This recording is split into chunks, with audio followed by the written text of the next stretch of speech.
This is Mick Foley. This is Harley Race. This is Shelton Benjamin. This is Mr. Wonderful Paul Orndorff. This is the Monster Abyss. And this is Daniel Bryan. This is JBL, and you're watching the MWF. Be there live.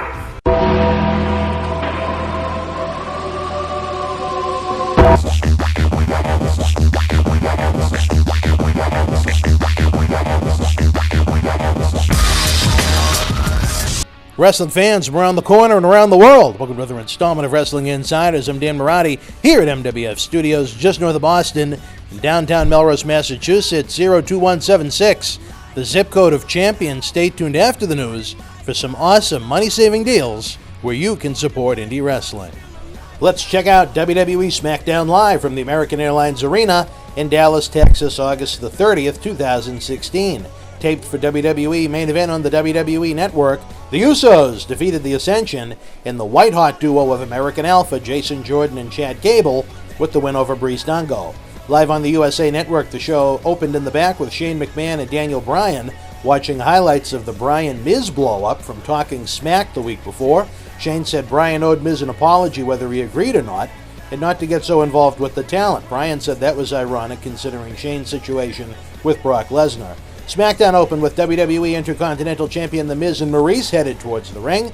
Miz was complaining of the fans' treatments towards him, saying they shouldn't dislike him because he didn't spend years in the independent scene. That prompted recent world title challenger Dolph Ziggler to hit the ring. No mention of their feud in the KFC commercials currently running on WWE programming right now. Ziggler said the fans see through Miz because while he and the fans love wrestling, the Miz just wants to be famous. Ziggler challenged Miz to a fight, no match, no ref, no title on the line. Miz teased like he'd do it, then he bolted. Ziggler said Bryan was right to call him a soft coward, and this builds toward an Intercontinental title match at Backlash, September the 11th. In a tag team tournament match, the Hype Bros defeat the Vaudevillains. The Hype Bros face the winners of Heath Slater and Rhino against the Headbangers.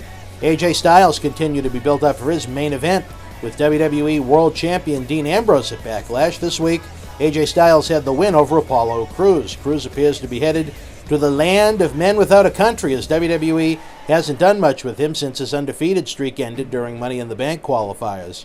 Crews needs something to sizzle up his presentation. Renee Young interviewed Heath Slater at his home, where his lovely, quote-unquote, significant other was there along with his new tag team partner Rhino. An investment of time into Heath Slater. For a man that wasn't drafted, Slater's had some valuable airtime on both of the main WWE programs. Bray Wyatt cut a promo on Randy Orton saying that he himself is the definition of fear. Of course, Randy Orton joined the party at ringside, saying he wasn't hurt by the staples he needed in his head because of Brock Lesnar. He's been damaged for a long time. Orton mentioned his battles with Undertaker and Mick Foley in the past, and he accepted Bray's challenge for a match at Backlash. I'm really looking forward to this match between Orton and Wyatt. On paper, it should be excellent. In women's action, Alexa Bliss and Natalya defeated Naomi and Becky Lynch. Nikki Bella was on commentary promoting the Total Bellas reality show coming to the E! Network. Carmella ran through the crowd to sneak attack Nikki once again. All of these ladies will be part of the six-pack challenge at Backlash to crown the first SmackDown Women's Champion. In another tag team title tournament matchup, Heath Slater and Rhino defeated the returning Headbangers. WWE Attitude Era flashback. How about that? The first tag team match for Mosh and Thrasher in over 16 years on WWE television. They look good enough and are fresh bodies for a paper-thin roster. An enhancement guy named Gary Millman was in the ring, cutting a bad promo and disrobing down to his underwear, demanding an opponent. Kane came out and chokeslammed him. As Kane was headed back to the locker room, he crossed paths with Baron Corbin, who was on the ring, his way to the ring, I should say, for the main event. Looks like a Kane-Corbin feud is in the works. In the main event, Baron Corbin defeated the WWE World Champion Dean Ambrose via disqualification in a non-title matchup. AJ Styles was on commentary for this one. Styles got in Corbin's face, telling him to stay on Ambrose, stay on Ambrose. When they were fighting around ringside, Corbin was pissed, started yelling at Styles, and Ambrose pushed Corbin into AJ. Back in the ring, Corbin pushed Ambrose into the ropes when he was trying for dirty deeds. Styles went to kick Ambrose in the face, but he ducked and hit Corbin in the face. That was the grounds for the disqualification. Ambrose, Styles, and Corbin brawled around ringside, with Styles getting crotched on the top rope when he went for a phenomenal forearm to end the show. This wasn't a bad show by any stretch of the means, but certainly continues to expose how paper-thin this roster is to a scary degree. They're an injury or two away from having a real problem. I'm no Alberto Del Rio fan, but his departure, apparently he's not returning from his 30-day suspension. He's going to go back to Mexico and other wrestling endeavors. But his departure from WWE leaves a void on SmackDown in the mid-card section, if nothing else. The returns of Rhino and the Headbangers are a good start to fill the tag team and mid-card needs. Hopefully more recruits are on the way.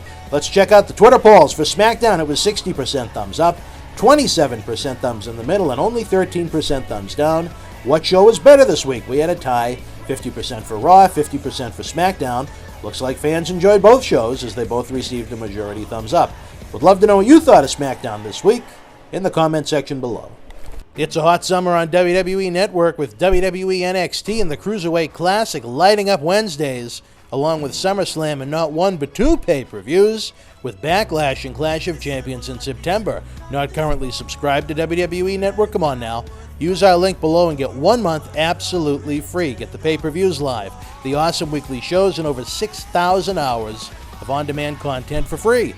See Lesnar and Orton at SummerSlam, Holy Foley, brand-exclusive pay-per-views, and so much more at its regular price of only $9.99 per month. It's the best value in sports and entertainment. You want to talk about a great summer sale? Head on over to the MWF store on the BostonWrestling.com super site. We've got brand new WWE t-shirts, autographs, action figures, posters, and more. And this summer I have a special where if you spend $25 or more, you get a WWE t-shirt absolutely free. Not only is it a great deal, but every dollar spent helps our endeavors to bring you action-packed live events and video content. Enjoy 1,200 free videos on our YouTube channel as we count down to our 15th anniversary. We're releasing a new video each day at 12 o'clock, flashing back to highlights and even a few lowlights on the adventure that is the Millennium Wrestling Federation. Subscribe to our channel using the link below or use youtube.com/BostonWrestlingCom. We also have regular news videos, TV episode recaps, results, interviews, and so much more. Help us bring you even more great video content by donating an amount of any size to paypal.me/BostonWrestling. Again, every dollar donated helps us bring you more great live events and video content. If that wasn't enough, we have a new video on demand section on YouTube where you can either rent or own some of our classic state-of-the-art studio shoot interviews. In honor of the 10-year anniversary since the original No Holds Barred Iron Sheik studio shoot interview went viral and on the Howard Stern Show, we've remastered it and made it available for fans around the world to enjoy for as little as $5.99. We also have an awesome WrestleMania 1 roundtable studio shoot with the Sheik, Mr. Wonderful Paul Orndorff, and Cowboy Bob Orton, where all three WWE Hall of Famers look back at the WWF boom of the 1980s. John Cena Sr. joins me as co-host for in-depth studio shoots with both Paul Bearer and the first and only shoot ever done with the Boogeyman.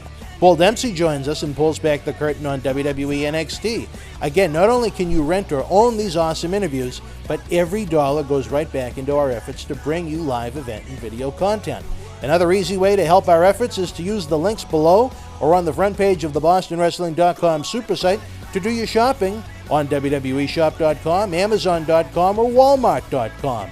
If you make a purchase on any of those websites, wrestling-related stuff or not, we get a tiny kickback, and best of all, your cost doesn't increase 1 cent. Hey, Christmas is going to be here before you know it. Please keep us in mind, as again, every purchase made helps support indie wrestling. Last but not least, have a free ride on me with our friends at Uber. That's right. If you've never used Uber before, get a free ride up to $20 on the house to try out their great service. Forget about overpriced taxi cabs. Uber service is great. The cars are clean. The drivers are some interesting folks. Use the link below and see for yourself. I tried Uber for the first time last October in New York City for the WWE Madison Square Garden event, and I've used it regularly ever since. You won't regret it. Running out of time here, folks, as we approach our 15th anniversary. Don't miss a day on the BostonWrestling.com super site, as you never know what's going on in our world. Like us on Facebook.com/MWF Action. Follow us on Twitter at MWF2001. And again, subscribe for free to our YouTube channel at youtube.com/BostonWrestlingCom. Until we speak again, folks, you and yours, be well.